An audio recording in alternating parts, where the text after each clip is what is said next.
Hello my future doctors, this side Hibayawali ma'am, Amisha Saraswat and I welcome you all on our YouTube channel Medchery Eggs। तो बच्चों आज हम करने जा रहे हैं ह्यूमन रिप्रोडक्शन की सारी एनसीईआरटी लाइनिंग्स का निचोड़। ये चैप्टर इंटरेस्टिंग तो है नो डाउट तुम लोगों के लिए, बट इसमें से बहुत सारे कंसेप्चुअल क्वेश्चंस आते हैं जहाँ बच्चा जाता है फंस। तो चलो फटाफट से इस चैप्टर के सारे डाउट्स को क्लियर करते हैं, स्टार्ट करते हैं एनसीईआरटी को पढ़ना। फटाफट खोलो एनसीईआरटी और स्टार्ट करते हैं इस चैप्टर का सबसे पहला पैराग्राफ, इंट्रोडक्टरी पैराग्राफ। जब आप इस चैप्टर को पढ़ने बैठोगे तो स्टार्टिंग के पैराग्राफ में ना जीने से लेकर मरने तक की एक पूरी लाइफ साइकिल दी है कि एक नए बच्चे को बनाने के लिए, उसको पैदा करने के लिए कैसे संघर्ष करना पड़ता है। तो यहाँ कुछ स्टेप्स हैं जो मैंने हाईलाइट कर रखी है। गैमेटोजेनेसिस विच मीन्स गैमीट्स का फॉर्मेशन, देन इंसेमिनेशन। इंसेमिनेशन मतलब होता है गैमीट्स का जैसे यहाँ पे हमारा मेल गैमीट ट्रांसफर होता है तो मेल गैमीट्स का फीमेल ट्रैक में जाना is insemination. Then fertilization which is fusion of gametes followed by implantation, जहाँ पर जो ग्रोइंग फीटस है वो मदर बॉडी के यूट्रस की लाइनिंग में अपने आप को एम्बेड कर लेता है। इम्प्लांटेशन के बाद gestation which occurs for 9 months pregnancy phase, और फाइनली हो जाता है पैचुरेशन। पैचुरेशन मतलब होता है बच्चे की डिलीवरी। तो ये सारी स्टेजेस हैं जहाँ से हमारा पूरा ह्यूमन रिप्रोडक्शन स्टार्ट होके एंड होता है। आगे बढ़ते हैं, बात करते हैं मेल रिप्रोडक्टिव सिस्टम की। तो चाहे मेल सिस्टम हो चाहे फीमेल सिस्टम हो, every system is divided into 2 parts having primary sex organs and secondary sex organs। Primary sex organs का काम होता है गैमीट्स का फॉर्मेशन करना, सेकेंडरी वाले का काम होता है उन गैमीट्स की हेल्प करना for the transport, for nourishment, साथ साथ हमारे सेकेंडरी सेक्सुअल कैरेक्टर्स का डेवलपमेंट कराना। तो अब होगा क्या, देखो हमारी बॉडी को ना डिफरेंट डिफरेंट जोन्स में बांटा गया है। नेक वाला zone is cervical region, then lungs वाला थोरेसिक रीजन, पेट वाला एब्डोमिनल रीजन, उसके नीचे we have the pelvic region जो सराउंडेड रहता है पेल्विक गर्डल से। तो हमारे जो रिप्रोडक्टिव ऑर्गन्स होते हैं बच्चों, they lies in the pelvic region. तो अगर मैं मेल की बात करूँ, मेल तो मेल रिप्रोडक्टिव सिस्टम में क्या क्या चीज़ें आती हैं, एक testis, testis is a primary sex organ, और इसके अलावा एसेसरी डक्ट्स, ग्लैंड्स और एक्सटर्नल जेनिटेलिया। अगर एक्सटर्नल जेनिटेलिया की बात करें तो ये तुम सबको पता है, मेल्स के केस में पेनिस एंड फीमेल्स के केस में वल्वा। क्लियर। आगे, testis are situated outside abdominal cavity in scrotum, और स्क्रोटम में होने का रीजन क्या है, स्पर्मेटोजेनेसिस के लिए बॉडी टेम्परेचर से 2 से 2.5 डिग्री सेल्सियस कम टेम्परेचर चाहिए होता है। So it requires 2 to 2.5 degree Celsius lower than the normal body temperature. ठीक है, अब यहाँ पे इसकी मेजरमेंट्स देख लो, इतना सेंटीमीटर लेंथ, 2 to 3 सेंटीमीटर इसकी विड्थ, और इसके अंदर होते हैं 250 कंपार्टमेंट्स जिनको हम नाम देते हैं टेस्टिकुलर लोब्यूल्स। तो टेस्टिस के अंदर सेगमेंट्स होते हैं 250, और उन 250 सेगमेंट्स के अंदर ट्यूब्स होते हैं which are called as seminiferous tubules, जिनका नंबर होता है 1 to 3 इन ईच कंपार्टमेंट। तो यहाँ पे ये इंपॉर्टेंट बातें थी। आगे जाते हैं, बात करते हैं इनकी। Each lobules contain 1 to 3 highly coiled सेमनिफेरस tubules, ठीक है, जहां पर एक्चुअली में स्पर्म का फॉर्मेशन होता है। नेक्स्ट, अब सेमनिफेरस ट्यूब्यूल देखो एक ऐसा है, ऐसे बहुत सारे ट्यूब्स पड़े हैं, 2 से 3 ट्यूब्स पड़े हैं। तो इन ट्यूब्स के अंदर भी कुछ सेल्स होते हैं और इन ट्यूब्स के बाहर भी कुछ सेल्स होते हैं। ट्यूब के अंदर जो सेल्स होते हैं उनको हम बोलते हैं spermatogonia and Sertoli cell. Spermatogonia बच्चों, इसको हम मेल जर्म सेल भी बोलते हैं क्योंकि मियोसिस करके गैमीट्स का फॉर्मेशन कराता है। एंड जो सर्टोली सेल है इसको हम नर्स सेल भी बोलते हैं क्योंकि डेवलपिंग स्पर्म्स को नरिशमेंट ये प्रोवाइड करता है। ठीक है, तो ये लाइन यहाँ पे लिखी हुई है। इसके बाद आउटसाइड सेमनिफेरस ट्यूब्यूल, यहाँ पर इंटरस्टिशियल स्पेस होता है जिसमें प्रेजेंट होते हैं लेटे हुए सेल यानी कि लेरिक सेल, जिनका दूसरा नाम है इंटरस्टिशियल सेल। लेरिक सेल सिक्रीट करते हैं मेल सेक्स हार्मोन जिसको हम एंड्रोजन बोलते हैं या फिर टेस्टोस्टेरॉन। तो ये थी हमारी टेस्टिस के अंदर की कहानी। ये डायग्राम मैंने तुम्हें 1 शॉट में भी बताया था, टेस्टिस के अंदर स्पर्म बनेगा, फिर वो एपिडिडाइमिस में जाएगा, एपिडिडाइमिस ये गया, ठीक है, उसके बाद पहले रीटी टेस्टिस, फिर वास डिफरेंशिया, फिर एपिडिडाइमिस, उसके बाद वास डिफरेंस। ठीक है, ऐसे करके जाता है, ये इसका ऑर्डर होता है।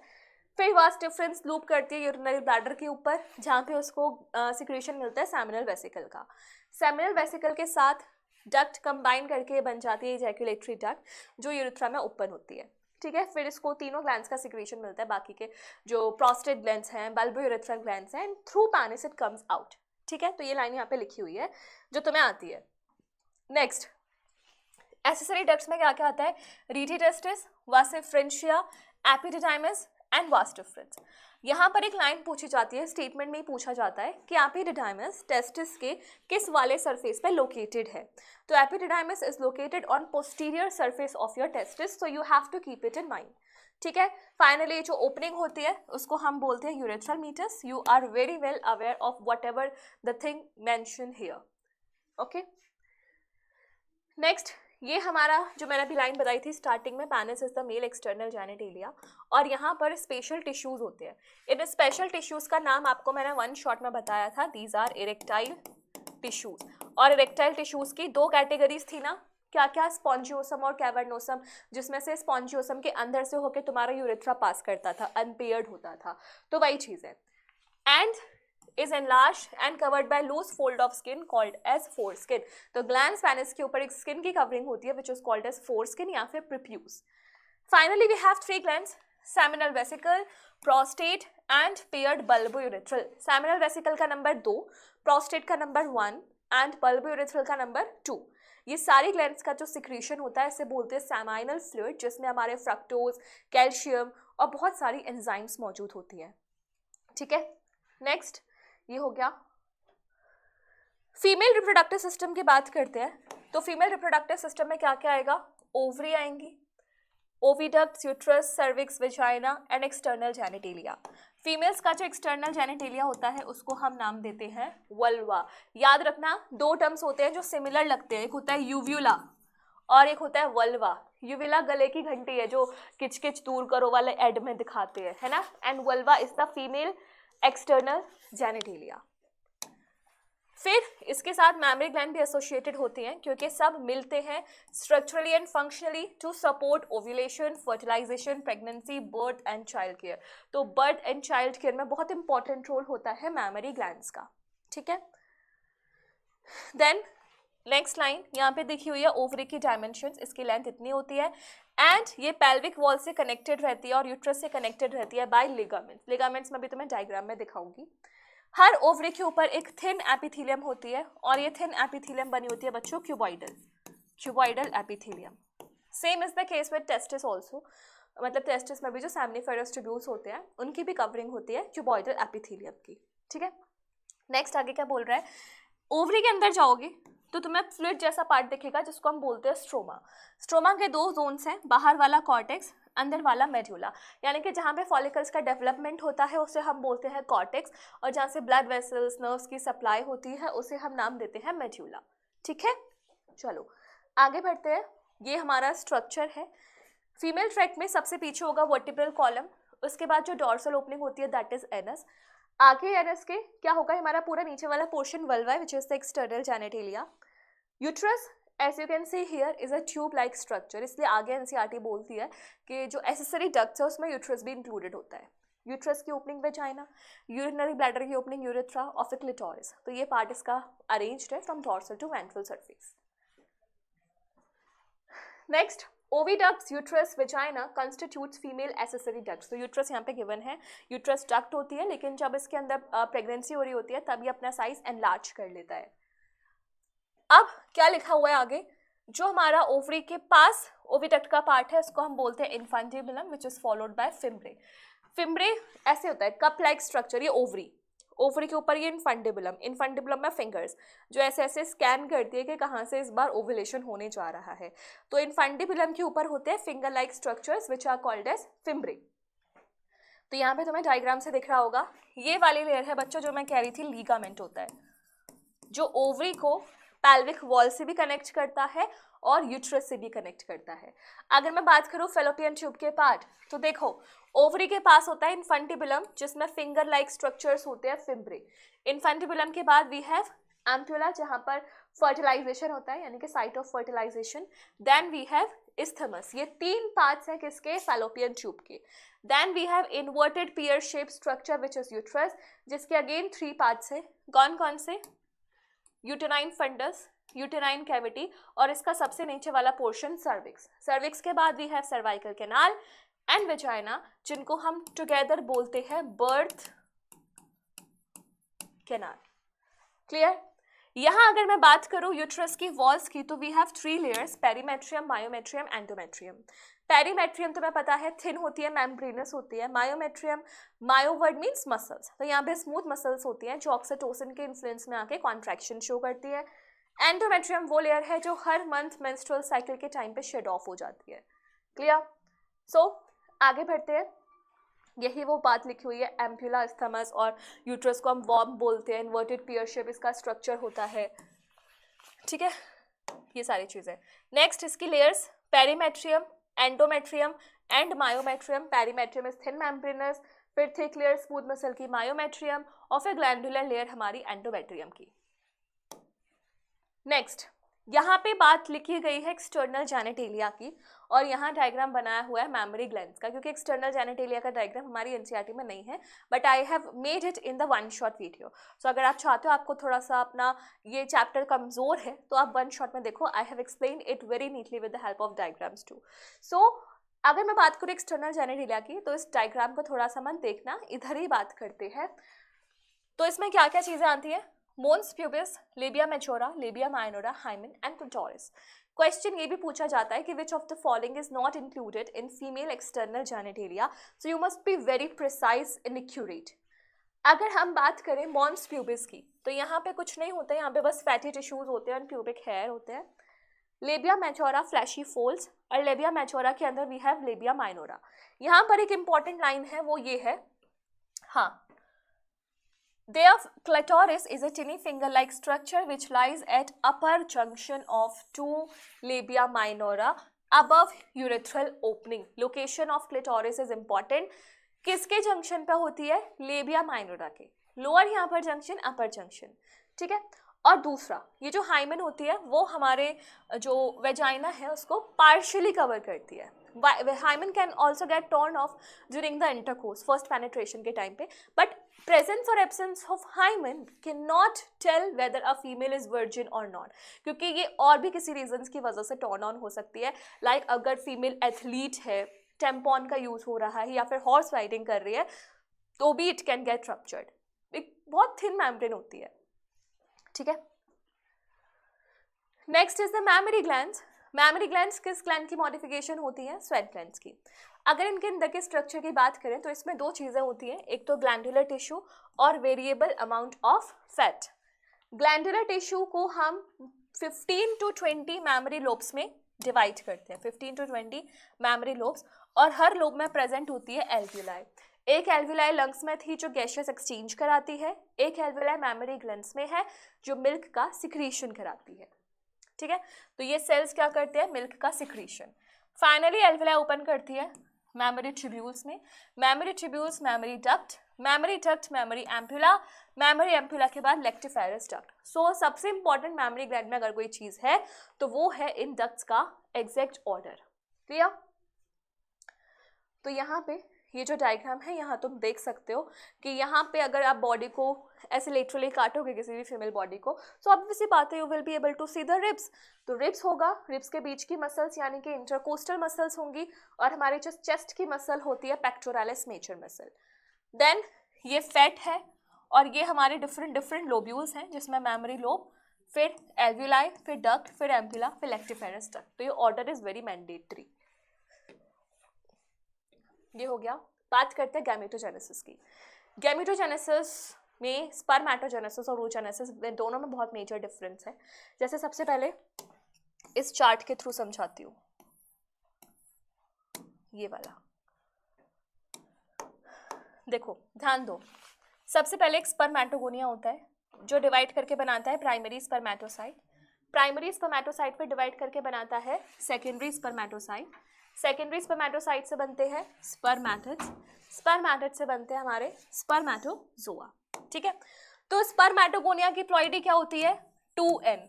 ये माइटोसिस करके बनाती है प्राइमरी स्पर्मेटोसाइट, तो ploidy again will be 2n। They then undergoes first meiotic division जिसका प्रोडक्ट होता है हैप्लॉइड सेल्स नंबर 2, और जब ये दोनों फिर फर्दर मियोटिक टूर कंप्लीट करते हैं तो अगेन हैप्लॉइड सेल्स बनते हैं। अब यहाँ से यहाँ बनने में प्लॉइडी सेम रह रही है, n to n। अब n to n यहाँ पे माइटोसिस नहीं हो रहा। ये मत बोलना कि 4 स्पर्मेटिड से 8 स्पर्मेटोजोआ बनेंगे, क्योंकि यहाँ से यहाँ जाने के लिए डिफरेंशिएशन हो रहा है और इस प्रोसेस को कहा जाता है स्पर्मियोजेनेसिस। कब स्टार्ट होता है ये सारा सामान नहीं, सारा काम प्यूबर्टी के टाइम पे। लेकिन फीमेल्स के केस में ये सारा काम, यार ये कहां से आ गया,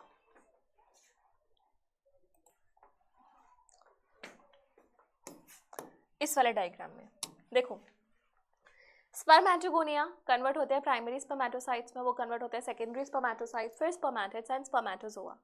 तो यहाँ पर स्पर्मेटोगोनिया की प्लॉइडी होती है 2n, primary spermatocytes again 2n, secondary spermatocyte n, spermatids n and spermatozoa भी n।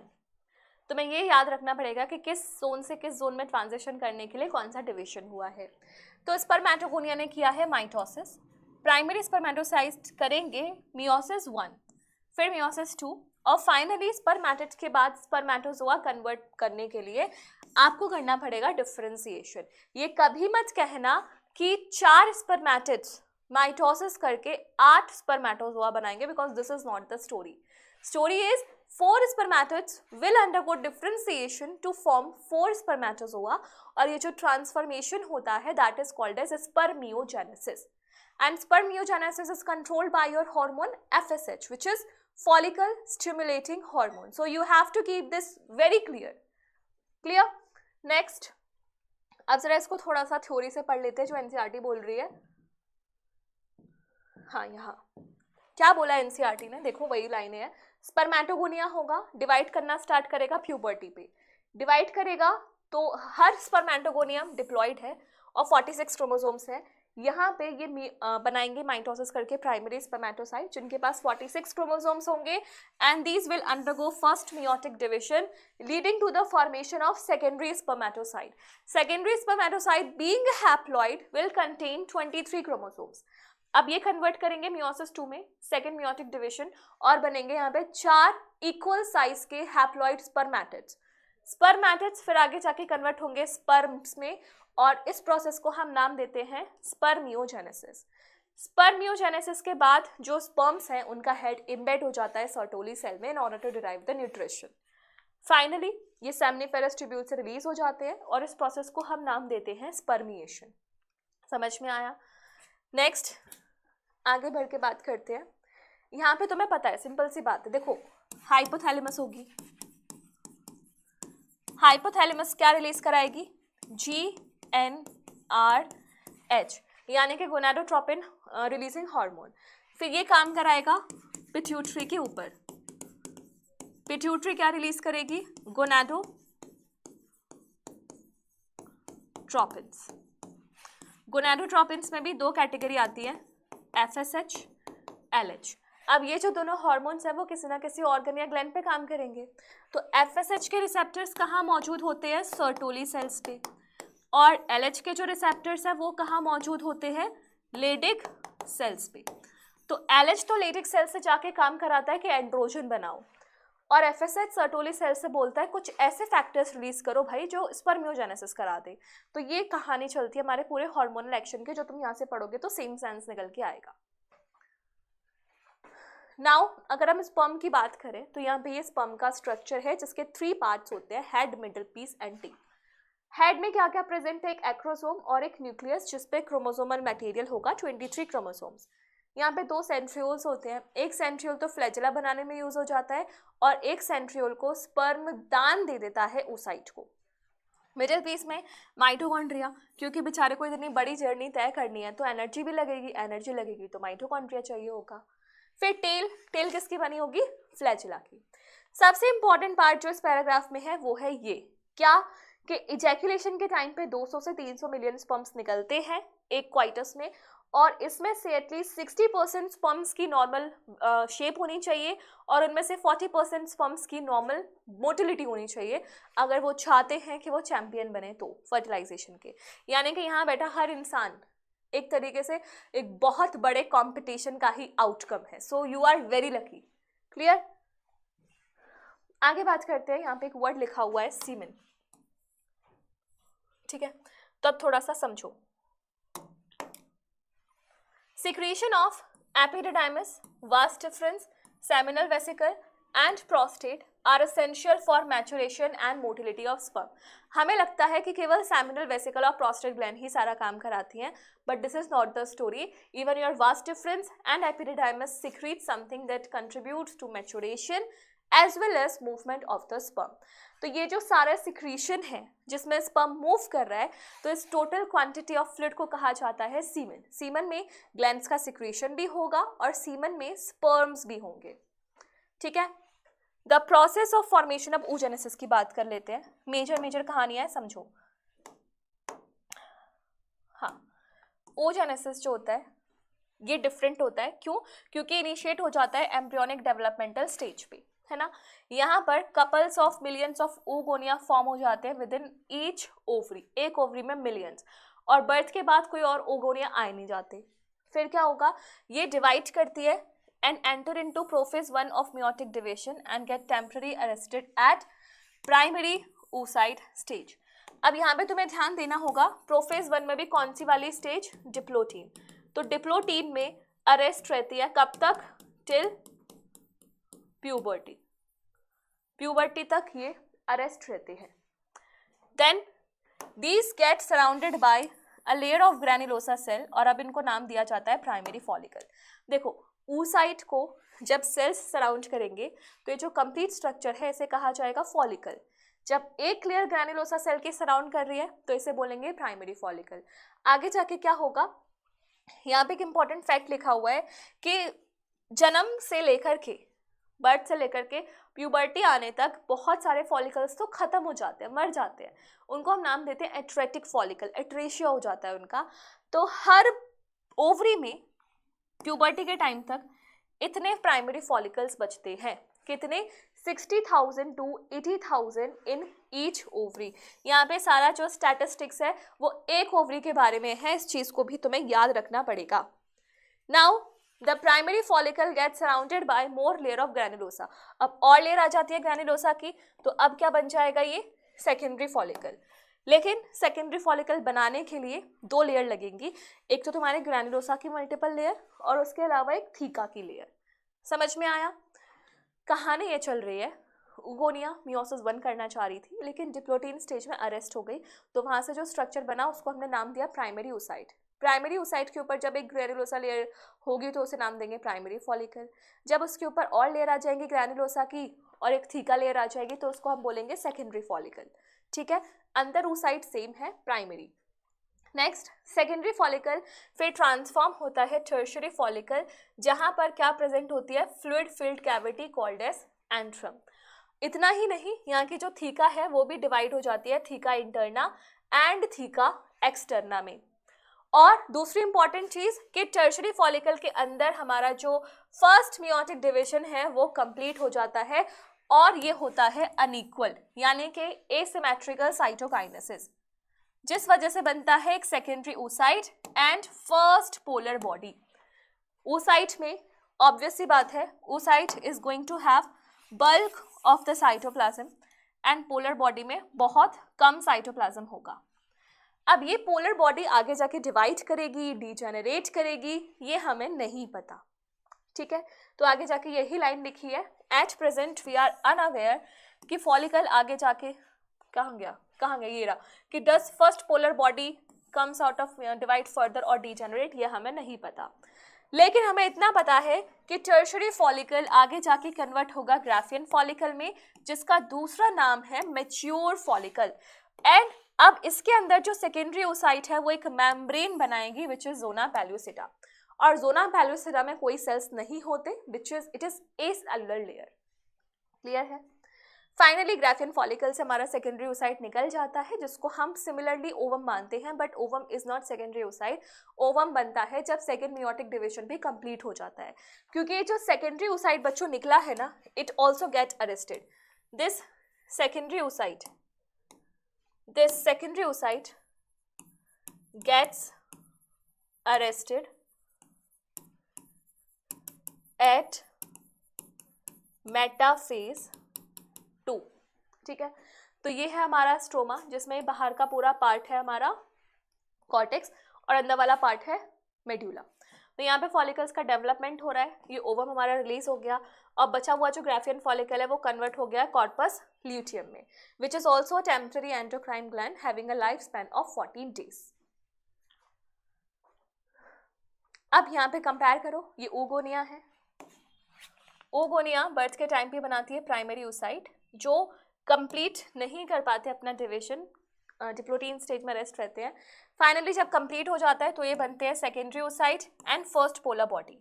जब secondary oocyte get fertilized by the sperm, तब जाके इसका फिर कन्वर्जन होता है ओवम में एंड सेकेंड पोलर बॉडी में। तो ये है वो रीजन जिस वजह से मैं बोल रही थी कि secondary oocyte is not your ovum. वो आगे जाके ट्रांसफॉर्म जरूर ओवम में होगा, उसकी डेस्टिनी जरूर ओवम है, लेकिन जिस स्टेज पे ओव्यूलेशन हो रहा है उस स्टेज पे वो कौन सी स्टेज में निकला हुआ है, secondary oocyte। Next menstrual cycle. यहाँ पर ध्यान देना कुछ इंपॉर्टेंट बात, सबसे पहले ये फीमेल प्राइमेट्स में होता है। एग्जाम्पल क्या क्या है, मंकी, एप्स, ह्यूमंस, ये सब तुम्हें पता है। पहली मेंस्ट्रुअल साइकिल को मीनार्ड बोलते हैं और लास्ट मेंस्ट्रुअल साइकिल को बोलते हैं हम मीनोपॉज। एवरेज ड्यूरेशन कितनी होती है, 28 to 29 डेज। अब यहाँ पर ये वाला जो चार्ट है ये सबसे इंपॉर्टेंट है, जो दिमाग हिला देता है। इसको मैंने बहुत डिटेल में वन शॉट में बताया था, तो एक बार वहाँ से पढ़ लेना कि किस हार्मोन का लेवल कब ज़्यादा कब कम, क्यों, कहाँ, कब, कैसे होता है, ये सारी चीज़ें मैंने बताई थी। ठीक है, तो यहाँ पे तुम देख सकते हो कि चार स्टेजेस में इसको डिवाइड किया गया है, menstruation, then follicular, then ovulation, then luteal. Follicular phase का दूसरा नाम है प्रोलिफरेटिव फेज, लेकिन दोनों नाम का मतलब अलग है क्योंकि दोनों डिफरेंट इवेंट्स के बेसिस पर नाम दिए गए हैं। फॉलिकुलर फेज दिया गया है with respect to ovary, proliferative phase दिया गया है with respect to uterus.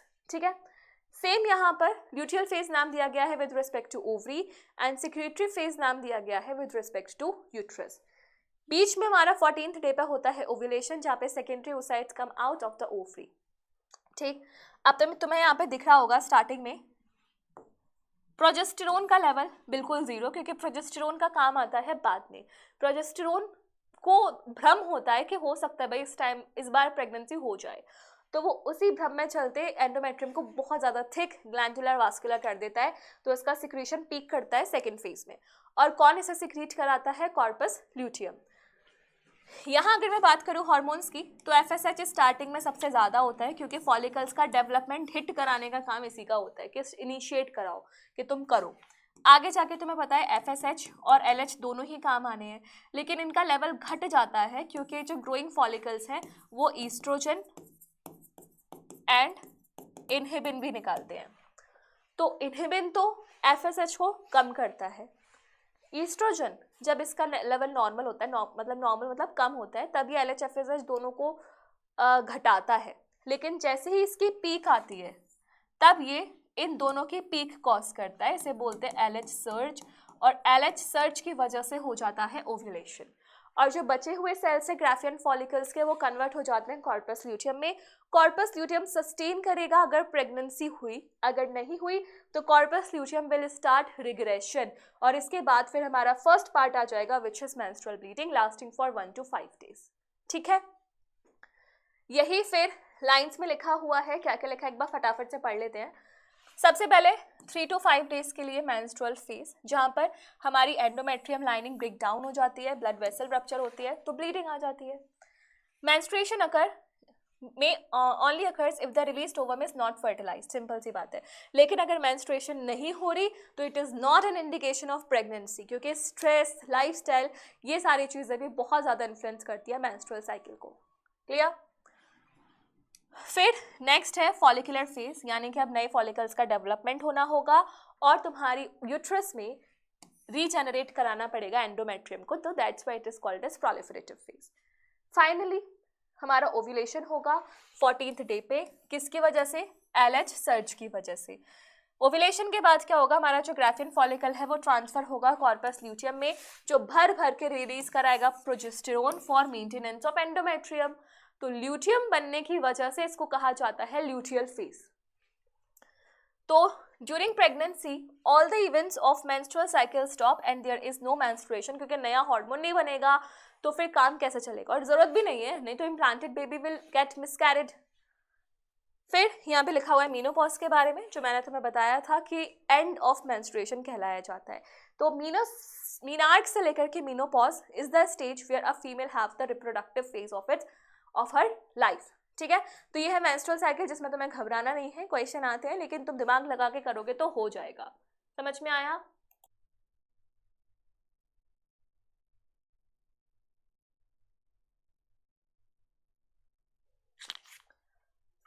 Now अब बात करते हैं फर्टिलाइजेशन के बारे में। So now during copulation, semen is released into vagina. The motile sperm swims rapidly past to cervix. ये सारी चीज़ें तुम्हें पता है। फीमेल ट्रैक्ट में जब इंसेमिनेशन हो गया है तो sperm are going to go upward towards the fallopian tube, क्योंकि हमारी जो साइट ऑफ फर्टिलाइजेशन है वो है ओविडक्ट का एम्प्यूला वाला रीजन। ओल्ड एनसीईआरटीज में लिखा हुआ था ampullary isthmic region, but new NCERT के according it has been cleared कि एम्प्यूला में ही सारा का सारा जो फर्टिलाइजेशन है वो होगा। ठीक है, तो यहाँ पे कंफ्यूजन मत रखना। So it takes place in ampullary region. Fertilization can only occur if the ovum and sperm are transported simultaneously. दोनों का साथ में एम्प्यूला में आना is the mandatory cause, mandatory purpose। इसी वजह से एक लाइन होती है that not every copulation leads to pregnancy, क्योंकि दोनों गैमीट्स का simultaneously यहाँ आना is important। तो यही लाइन लिखी हुई है, तो ये assertion reason में आपसे पूछ ली जा सकती है। Now the process of fusion is called fertilization। ये बच्चे को पता है basically। During fertilization, sperm comes in contact with zona pellucida layer of the ovum. So basically ये zona pellucida layer ही है जो sperms का species specific recognition कराती है कि जो incoming sperm है whether it is of human species या किसी दूसरी species का है। तो अगर same species का होगा then only the penetration is allowed, otherwise it cannot occur, क्योंकि यहाँ पे receptor mediated interaction होता है। Clear? And it induces change in membrane that blocks the entry of additional sperm। जब एक sperm enter कर चुका है ओवम में तो additional sperms की entry को block कर दिया जाता है। This is called as block to polyspermy, which is very important। अब तुम खुद सोचो, एक ओवम को अगर 2-3 sperm ही penetrate कर देंगे तो फिर कैसे possible होगा zygote का formation। तो as soon as one sperm touches the membrane, entry of other sperm is prohibited, जिसमें 2 steps होते हैं बेसिकली, fast block भी होता है, slow block भी होता है।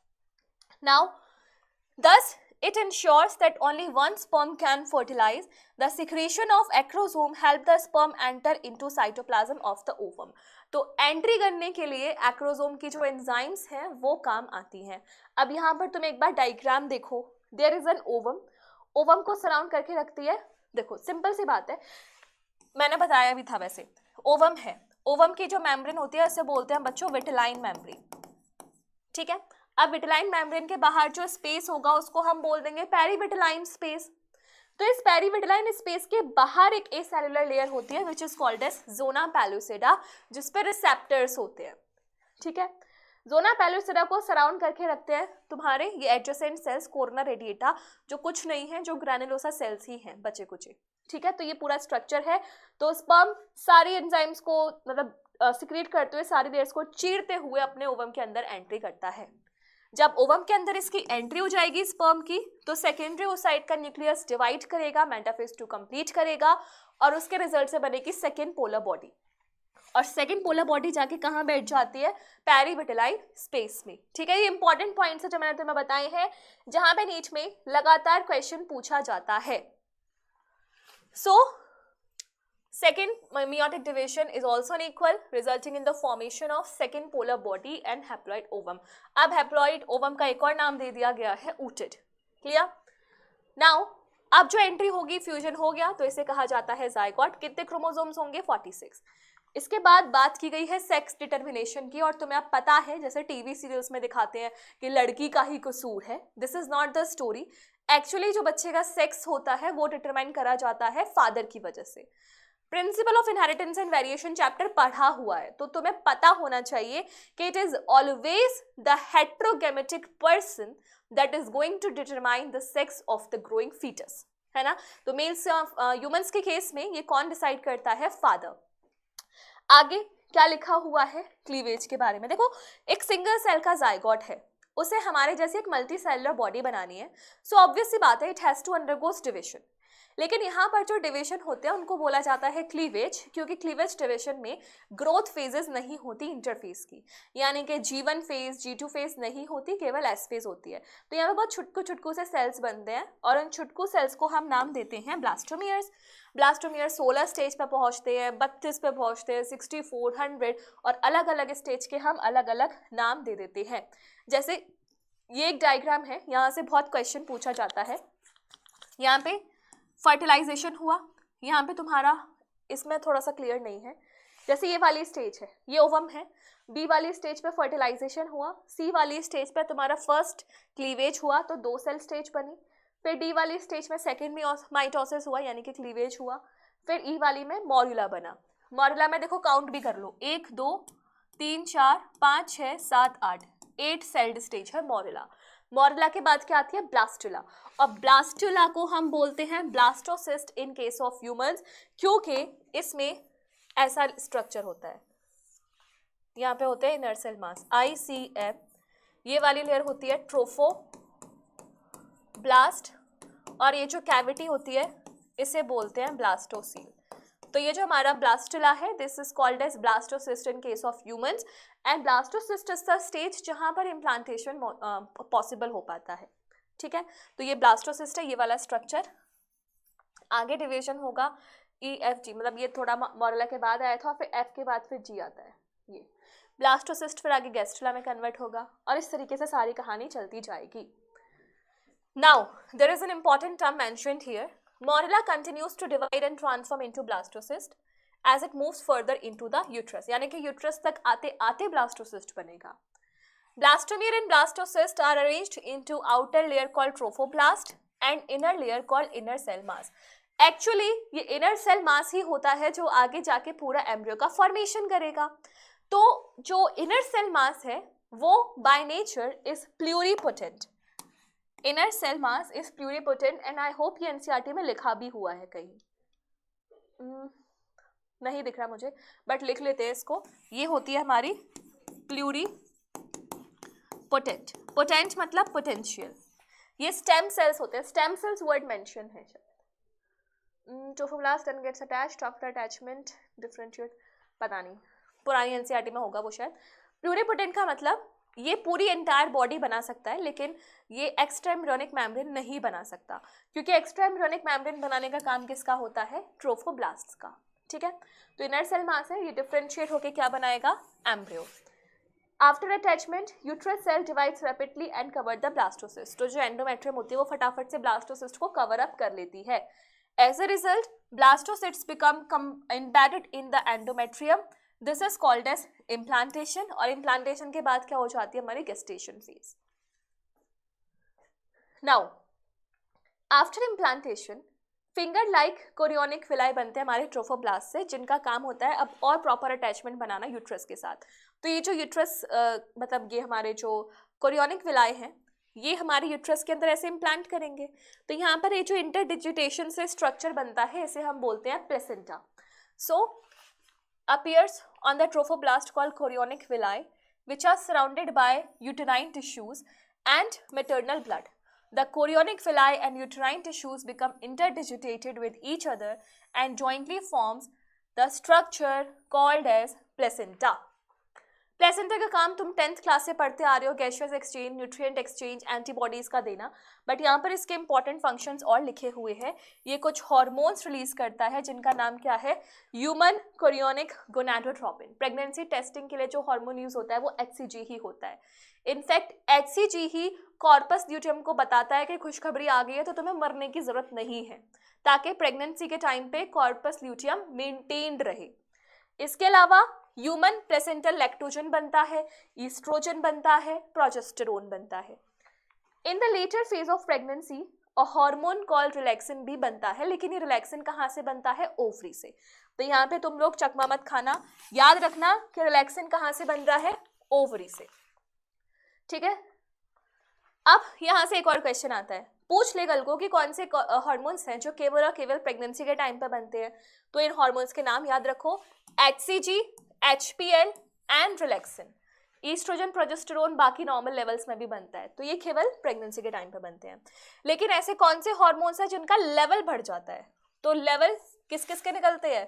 Oestrogen, progesterone, cortisol, prolactin, thyroxine, इन सारे हॉर्मोन्स का लेवल अप हो जाता है क्योंकि मदर की बॉडी में इतने चेंजेस होते हैं, उन सारे चेंजेस को कंट्रोल करने के लिए हॉर्मोन्स होते हैं। थायरॉक्सिन मेटाबॉलिज्म संभालेगा, अगर थायरॉक्सिन कम हो जाएगा तो बच्चे में क्रेटिनिज्म आ जाएगा, है ना, तो ये सारे हॉर्मोन्स का लेवल बढ़ जाएगा। Now immediately after implantation inner cell mass differentiates into outer layer, यानी कि जब ये जर्म सेल्स लेयर का फॉर्मेशन हो जाता है तो इसे हम बोलते हैं गैस्ट्रुला स्टेज। सो ये आउटर लेयर बनती है एक्टोडर्म, इनर लेयर बनती है एंडोडर्म और दोनों के बीच में बनती है मीजोडर्म। ये तीनों लेयर बॉडी के डिफरेंट डिफरेंट ऑर्गन्स के फॉर्मेशन में काम आते हैं। इनर सेल मास, ये देखो ये लाइन आ गई, स्टेम सेल्स। स्टेम सेल्स होते हैं जो बाकी बॉडी के सारे सेल्स को रीजनरेट कर सकते हैं, और यहाँ पे जो स्टेम सेल्स की पोटेंसी है वो है प्लूरीपोटेंट, यानी कि एक्स्ट्रा एम्ब्रियोनिक मेम्ब्रेन को छोड़ के ये सारे सेल्स बना सकते हैं। अब यहाँ पे दिया हुआ है एम्ब्रियोनिक डेवलपमेंट, मतलब किस महीने बच्चे का कौन सा बॉडी पार्ट डेवलप हो जाता है। तो यहाँ से क्वेश्चन आता है, मैचिंग की फॉर्म में भी आता है, स्टेटमेंट में भी आता है। तो एक बार देखो क्या लिखा हुआ है, आफ्टर 1 मंथ क्या हो जाएगा, बच्चे का दिल बन जाएगा, और बच्चा बन रहा है इसका पहला साइन यही होता है कि 1 मंथ के बाद आप उसकी धड़कन सुन सकते हो, ठीक है। Next, by the end of 2nd month the foetus develop limbs and digits, limbs और डिजिट्स आ जाएंगे। 12 वीक यानी कि एक ट्राइमेस्टर के खत्म होने के बाद उसके मेजर ऑर्गन सिस्टम बन जाएंगे, जैसे कि limbs and external genital organs, ठीक है। पहला जो मूवमेंट दिखाई देगा बच्चे का वो कब होगा, 5th मंथ पे। 5th मंथ पे बच्चे मूवमेंट भी करना स्टार्ट कर जाएगा और उसके हेड पे बाल भी आ जाएंगे। Then by the end of about 24 weeks, देखो एक ट्राइमेस्टर में 3 महीने होते हैं यानी कि 12 वीक, तो 24 वीक के बाद 2nd ट्राइमेस्टर हो गया, तो 2nd ट्राइमेस्टर के एंड में उसकी पूरी बॉडी पे फाइन हेयर्स आ जाएंगे। अभी बस सिर पे आ रहे थे, अब पूरे हाथ पैर सब जगह आ जाएंगे, आईलिड्स सेपरेट हो जाएंगी, आई लैशेस बन जाएंगे और अब बच्चा बाहर आने को तैयार, ठीक है। तो 9 मंथ्स के बाद क्या हो जाती है, पार्चुरेशन यानी कि बच्चे की डिलीवरी। तो यहाँ पे तुम्हें थोड़ा सा कंफ्यूजन होगा कि किस मंथ में क्या चेंजेस आते हैं, बट इसको रटना पड़ेगा क्योंकि यहाँ से क्वेश्चन बनता है। क्लियर है। नेक्स्ट बात करते हैं पार्चुरेशन। देखो पार्चुरेशन के लिए एक सीईओ चाहिए होता है, सीईओ। ये सीईओ क्या है, ये है हॉर्मोन्स। यहाँ पे सी का मतलब है कॉर्टिसोल, ई का मतलब है ईस्ट्रोजन एंड ओ का मतलब है ऑक्सीटोसिन। मैम ये ईस्ट्रोजन और ऑक्सीटोसिन तो समझ में आ रहा है, बट कॉर्टिसोल क्यों? तो कॉर्टिसोल एक ग्लूकोकॉर्टिकॉइड होता है। मदर की बॉडी को उस टाइम इतनी एनर्जी लगानी पड़ती है, तो उस एनर्जी को सस्टेन करने के लिए ग्लूकोज का मेटाबॉलिज्म मेंटेन करना पड़ेगा।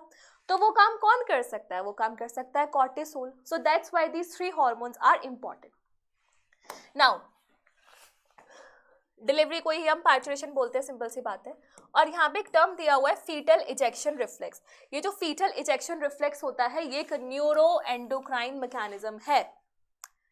जो फुली ग्रोन डेवलप्ड बेबी है वो सिग्नल देता है मदर की पिट्यूटरी को कि अब मुझे बाहर आना है। तो मदर की जो पिट्यूटरी है वो क्या रिलीज करती है, ऑक्सीटोसिन। और कौन सी वाली पिट्यूटरी, पोस्टीरियर पिट्यूटरी। तो ऑक्सीटोसिन निकल के यूट्रस का कॉन्ट्रैक्शन कराता है। जितना यूट्रस का कॉन्ट्रैक्शन होता है उतना ऑक्सीटोसिन और बढ़ता है। तो ये प्लस प्लस का रिलेशनशिप इनके बीच में चलता है, ठीक है। तो यहाँ पे क्या लिखा हुआ है, the signal for parturition originates from fully developed foetus and placenta.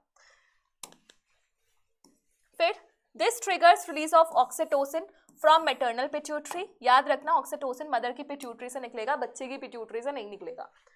और यहाँ पे क्या होता है, स्टिमुलेटरी रिफ्लेक्स, मतलब अगर ये बढ़ा तो ये और बढ़ेगा, ये और बढ़ेगा तो ये और बढ़ेगा, प्लस प्लस प्लस ऐसे। और फाइनली इतने स्ट्रॉन्ग कॉन्ट्रैक्शन की वजह से the foetus is expelled out. Clear. Next last topic, it is about lactation. Pregnancy के बाद कहते हैं ना मम्मी का milk is very important for the growth and development of the बच्चा। क्यों ऐसा है? क्योंकि जो स्टार्टिंग के डेज में जो गाढ़ा दूध आता है that is called as colostrum, ठीक है। तो यहाँ पे colostrum is very important. The milk produced during initial few days is called colostrum.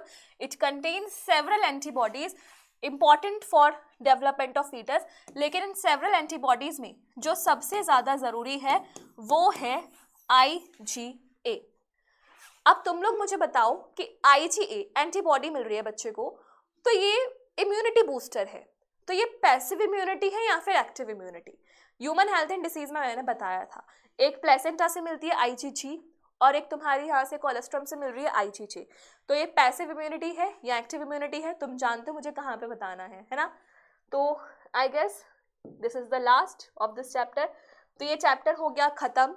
कल हम करेंगे इस चैप्टर के सारे PYQs। तो मैं देखती हूँ कितना अच्छे से आता है तुम्हें ये चैप्टर। कल की क्लास में मिलेंगे, जो भी अपने स्कोर्स होंगे तुम लोग मुझे बताना, और एक बार इसके NCERT को खुद से बैठ के रीड ज़रूर करना।